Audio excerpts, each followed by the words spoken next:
আজকে আলোচনার মধ্যে আরেকটা গুরুত্বপূর্ণ বিষয় ছিল উনি আইন শৃঙ্খলা রক্ষাকারী বাহিনীকে হটস্পটগুলো নির্বাচনের আগে যে জায়গাগুলোতে সমস্যা হতে পারে বলে আইন শৃঙ্খলা রক্ষাকারী বাহিনী মনে করে সেই স্পটগুলোকে দ্রুত আইডেন্টিফাই করার কথা বলেছেন এবং সেখানে কী ধরনের আইন শৃঙ্খলা রক্ষার জন্য বাড়তি ব্যবস্থা প্রয়োজন হতে পারে সেগুলো সম্পর্কেও রিকমেন্ডেশনের জন্য উনি তাদেরকে একটা নির্দেশনা দিয়েছেন। বিভিন্ন জেলা পর্যায়ে আইন শৃঙ্খলা রক্ষাকারী বাহিনী কোঅর্ডিনেশনের মাধ্যমে একটা সিচুয়েশন রিপোর্ট যেন কেন্দ্রীয়ভাবে পাঠানো হয়, যাতে করে সরকারের ঊর্ধ্বতন দায়িত্বশীল যারা আছেন ওনারা যাতে বুঝতে পারেন যে একটা গ্রাউন্ড লেভেলের সিচুয়েশনটা কী এবং সেই অনুযায়ী যাতে পদক্ষেপ নিতে পারেন।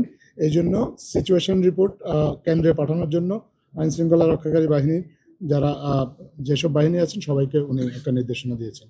আজকে প্রশাসনের রদবদল নিয়েও আলোচনা হয়েছে। নির্বাচনের আগে আপনি জানেন যে প্রশাসনে একটা রদবদল আসন্ন, এই রদবদলটা কী প্রক্রিয়ায় হবে সেটা নিয়ে আলোচনা হয়েছে এবং সে বিষয়ে কিছু সিদ্ধান্ত হয়েছে। যুক্তরাষ্ট্রের 1 নম্বর জিম চেইন গোল্ডস জিম এখন আবারও বাংলাদেশে বসুন্ধরা আবাসিক এলাকা ও বসুন্ধরা সিটি শপিং মলে। ইউএস অ্যাম্বাসাডার, ইউএস চার্জে অ্যাফেয়ার্স টেসিয়ান জ্যাকবসন আজকে প্রফেসর মিসের সাথে পালন করেছেন।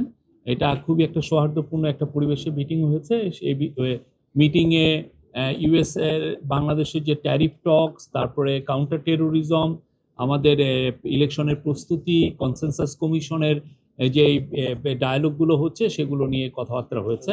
প্রফেসর ইউনুস পুরো ইউএস চার্জ দ্য অ্যাফেয়ার্সকে জানিয়েছেন যে বাংলাদেশ গভর্নমেন্টের, ইন্টারিম গভর্নমেন্টের টপ প্রায়োরিটি হচ্ছে কাউন্টার টেরোরিজম এবং উনি বলেছেন টেরোরিস্টদের ব্যাপারে এই গভর্নমেন্টের জিরো টলারেন্স, কোনো ধরনের কোনো টলারেন্স টেরোরিস্টদের প্রতি শো করা হবে না, জিরো টলারেন্স।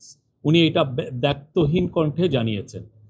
আর আজকে আপনি জানেন আজকে রাতে আমাদের প্রতিনিধি দল ইউএসএ যাচ্ছেন। আজকে টক্সটা শুরু হওয়ার কথা, ট্যারিফের টক্স হওয়ার কথা। সেইটা আমরা আশা করছি যে এই টক্সটা ভালোভাবে কনক্লুশন হবে এবং আমরা এই প্রতিনিধির সাথে, যদিও টক্সে থাকবেন না, বাট প্রতিনিধির সাথে একটা গ্রুপ অফ বিজনেসম্যানও যাচ্ছেন। সেনাবাহিনীর তরফ থেকে বলা হয়েছে যে প্রায় 60,000-এর মতো ট্রুপস এই নির্বাচনী ডিউটিতে থাকবেন। তারা তো অলরেডি জানেন যে তারা সেই জুলাই আপরাইজিংয়ের সময় থেকেই 5ই আগস্টের পরের থেকেই তারা মাঠের ডিউটিতে আছেন, তাদের ম্যাজিস্ট্রেরি পাওয়ারও আছে। তো আমরা আশা করছি যে এই নির্বাচনের সময় তাদের একটা বলিষ্ঠ ভূমিকা থাকবে এবং তারা মূলত স্ট্রাইকিং ফোর্স হিসাবে থাকবেন আইন শৃঙ্খলা পরিস্থিতি নিয়ন্ত্রণের জন্য।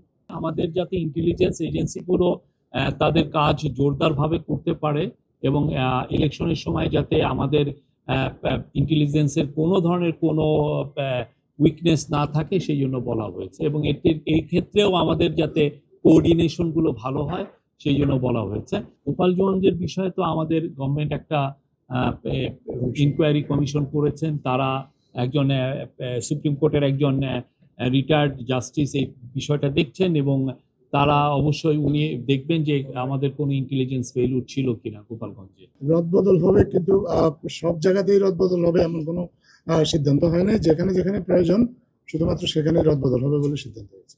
আমরা যথেষ্ট প্রিপেয়ার্ড। আমরা আশা করি এটার একটা ভালো কনক্লুশন হবে।